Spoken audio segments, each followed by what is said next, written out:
आप सभी को जय श्री श्याम। कैसे आप सब उम्मीद करते हैं सब अच्छे होंगे। प्रेमियों, आज की वीडियो में हम बात करेंगे कि जब भगवान परीक्षाएं लेते हैं तब कौन कौन से संकेत हमें मिलते हैं, कैसे पता करें हमारी परीक्षा चल रही है, भगवान परीक्षा लेते भी हैं या नहीं।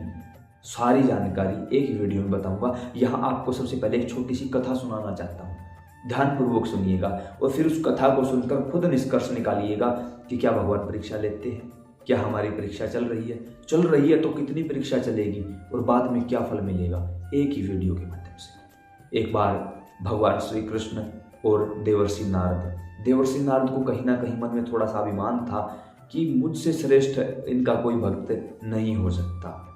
अब भगवान ने तो भांप लिया इस बात को। एक दिन भगवान मुस्कुरा रहे, पूछा देवर्षि नारद ने कि प्रभु आपके मुस्कुराने के कारण। कहा कि देवर्षि, मैं अपने भक्तों की याद में जब खो जाता हूँ तो ऐसे ही बैठे बैठे उनका चिंतन हो आता है और ऐसे ही मुस्कुराते रहता हूँ। इस समय पृथ्वी पर मेरे एक अनन्य दास हैं जिनका मैं ऋणी हूँ। अब उनके मुख से सुना कि भगवान ऋणी है, कि हाँ कैसे, कौन है। कहा मोरध्वज नामक एक राजा है, बड़ा ही धर्मपरायण है, सब कुछ मेरे ऊपर न्यौछावर कर दिया है। ऐसे भक्तों के लिए तो मैं खुद बिकने को भी तैयार रहता हूँ। अब देवर्षि नारद को ये बात कहीं ना कहीं चुभी कि मेरे होते हुए उनका नाम लिया जा रहा है। कहा कि प्रभु फिर तो चलो उन्हीं के यहाँ चलते हैं, कुछ देखेंगे उनका सेवा भाव क्या है। भगवान समझ गए कि देवर्षि परीक्षा लेने की तैयारी में है। कहा कि देवर्षि फिर ऐसे नहीं, फिर हम रूप बदल के चलते हैं, उनकी थोड़ी बहुत परीक्षा लेते हैं। देवर्षि नारद को और क्या चाहिए था, लेकिन वो तो मन की जानने वाले हैं। भांप लिया सारी बातों को, ब्राह्मण का वेश बनाया और आ पहुंचे। संत के वेश में जब राजा के द्वार पर आए, उस समय राजा अपनी पूजा में लीन थे। द्वारपालों ने कहा कि प्रभु तो संत महाराज आए हैं। राजा ने कहा कि उनको आदरपूर्वक बैठाइए, हम अभी आते हैं। उस सैनिक ने आके वैसा ही जवाब दिया। तब देवर्षि नारद ने कहा कि लीजिए प्रभु, ये हैं आपके भगत, हम खुद द्वारे पर आए हैं और वो आए नहीं। ये बात राजा ने सुन ली, तुरंत दौड़े भागे आए और कहा कि प्रभु माफी चाहूंगा, इस समय हम ठाकुर जी की सेवा में लगे हुए थे तो हमने इसलिए थोड़ी सी प्रतीक्षा के लिए आपको बोला था। कोई बात नहीं, पहले आपकी सेवा होगी, बाद में ठाकुर की सेवा कर लेंगे, बताइए हमारे लायक क्या आदेश है। तब उन्होंने कहा कि हम अपने साथ एक शेर लेकर आए हैं। उनके साथ एक शेर था। तो कहा कि ये शेर भोजन करना चाहता है, अगर आप इसको भोजन करवा दो तो हम तृप्त मानेंगे, चले जाएंगे। उन्होंने कहा कि ठीक है प्रभु, कोई बात नहीं, हम इनके भोजन की व्यवस्था करवा देते हैं। उन्होंने कहा ऐसे नहीं, पहले संकल्प करो, हमें वचन दो कि जो हम कहेंगे वही होगा। उन्होंने कहा कि ज़्यादा से ज़्यादा क्या मांग लेंगे, मेरा राज्य मांगते होंगे, जैसे राजा हरिश्चंद्र ने दिया था मैं भी दे दूंगा, क्या होगा। संकल्प कर लिया जल हाथ में लेके। कहा कि ये शेर मांस खाना चाहता है और वो भी एक नौजवान लड़के का मांस। अगर तुम अपने पुत्र का मांस इनको खिलाओ तो सब कुछ सेट हो सकता है, हमारी जो संकल्प थी वो पूरा हो सकता है। उन्होंने कहा ठीक है प्रभु, कोई दिक्कत नहीं, मुझे कोई भी आपत्ति नहीं, मैं तो खुश हूँ कि मेरा पुत्र संतों के काम आया, लेकिन मेरे पुत्र पर अकेले मेरा अधिकार नहीं, मेरी रानी का भी अधिकार है। अगर आपकी इजाजत हो तो एक बार पूछ लो उनसे। कहा कि हाँ बिल्कुल पूछ सकते हो, उनको यही बुला लाओ। रानी को बुलाया गया, पूछा गया। अब रानी थी अनन्य दास। कहा कि प्रभु आपने मुझसे ये पूछा भी कैसे, क्या आपको मुझ पर यकीन नहीं था? आप सीधा हाँ क्यों नहीं कही आपने संतों को कि आज हमारा बच्चा संतों के काम आया है, इससे बड़ी बात और हमारे लिए क्या हो सकती है। कहा कि प्रभु हम दोनों तैयार हैं, बताइए क्या करना होगा। उसी समय राजकुमार बाहर से आया, राजकुमार से भी पूछा गया। राजकुमार ने हाथ जोड़ दिए।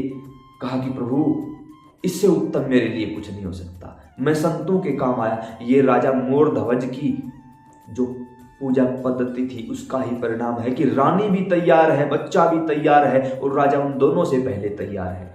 तब संत ने कहा कि एक शर्त है। कौन सी? राजा रानी अपने हाथ से बच्चे को चीरेंगे आरा लाकर, और उस समय अगर बच्चे की आंख से आंसू निकले या राजा रानी की आंख से आंसू निकले तो आपको यहीं छोड़कर हम भूखे चले जाएंगे, आपका वचन पूरा नहीं होगा। कहा ठीक है प्रभु, हम तैयार हैं। ध्यान से एक एक बात को सुनते जाना। अब राजा रानी ने आरा लिया, बैठाया ताम्र ध्वज को, और मोर ध्वज और रानी ने आरे से उसका शरीर बीचों बीच दो हिस्से बनाने शुरू कर दिए। अभी आरा यहां तक पहुंचा था, उसी समय बच्चे की बाईं आंख से आंसू निकल पड़ा। संत ने कहा, रोक दे भाई, हमने कहा था रोया तो स्वीकार नहीं किया जाएगा। बच्चे ने हाथ जोड़ लिए, कहा, प्रभु ये आंसू दुख के नहीं है। तो प्रभु मैं तो सोच रहा था कि मेरा आधा शरीर ही संत के काम आया, काश ये आधा शरीर और संत के काम आ जाता तो मेरा ये पूरा शरीर संतों की सेवा में लग जाता। कांप उठे भगवान श्री कृष्ण, कुछ नहीं मिला, रो पड़े मेरे नारायण, अपने असली स्वरूप में आए और कहा कि मेरे पास ऐसा क्या है जो तुझे दे दूं। आज मेरे पास कोई ऐसी वस्तु नहीं है जो मैं तुझे दे दूं, जल्दी से मुझसे कुछ मांग लो। आतुरता देखना भगवान की, स्वयं श्री नारायण बोल रहे हैं, जल्दी से मुझसे कुछ मांग लो, अन्यथा ये जलन शांत नहीं होगी, जल्दी कुछ मांगो।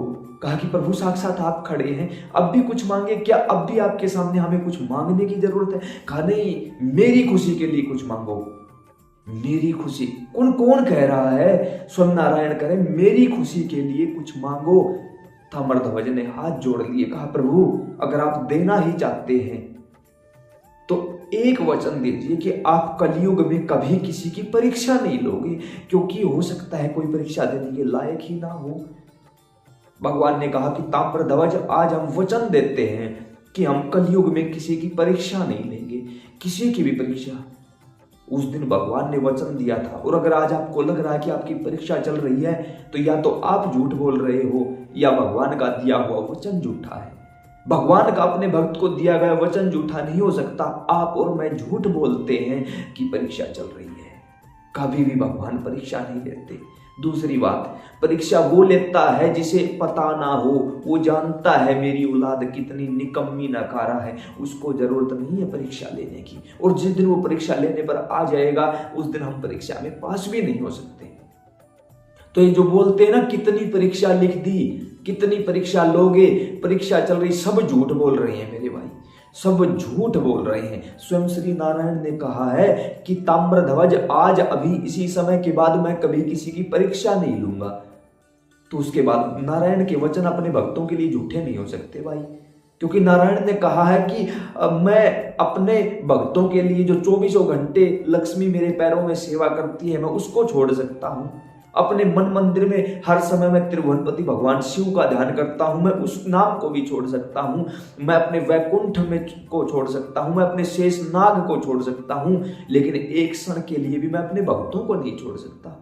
24 घंटे 365 दिन सुबह शाम 8 याम मेरा सुदर्शन मेरे भक्त की रक्षा करता है।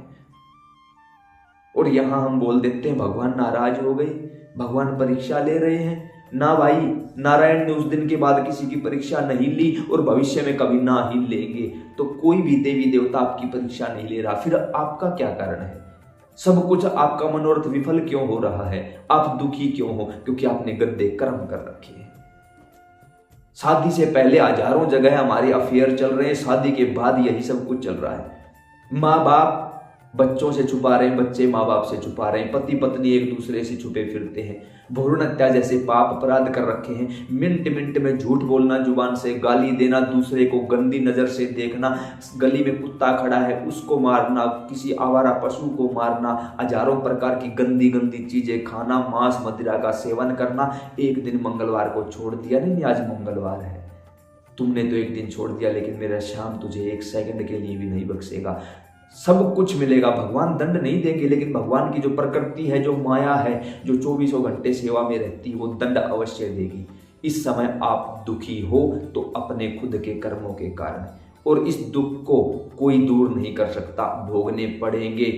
हाँ इतना है, अगर समय रहते शरणागत हो जाओगे, समय रहते सुधर जाओगे, बदल जाओगे, आज अभी इसी समय इस वीडियो को देखने के बाद भी अगर संकल्प ले लिया कि आगे जिंदगी में गलतियां नहीं करेंगे, आगे गुरु महाराज के पांव पकड़ लेंगे, बाबा के शरणागत हो जाएंगे, अपने देवी देवताओं का कहना मानेंगे, अच्छे मार्ग पर चलेंगे, तो देखो भगवान के श्रीधाम आने का यही फल मिलता है कि जो कर्म आपको भोगने थे उसे ठाकुर जी अपने ऊपर ले लेते हैं। मान के चलो ऊपर से कोई 10 किलो का पत्थर गिरना था, सर पे गिरता, मर जाते, उस पत्थर तो गिरेगा, जो समय है उसी समय पर गिरेगा, लेकिन 10 किलो की बजाय वो 10 ग्राम का हो जाएगा। ठाकुर जी कर देंगे उसको, अगर आप शरणागति हो चुके हो तो। अन्यथा आप भटक रहे थे, भटक रहे हो और भटकते ही रहोगे।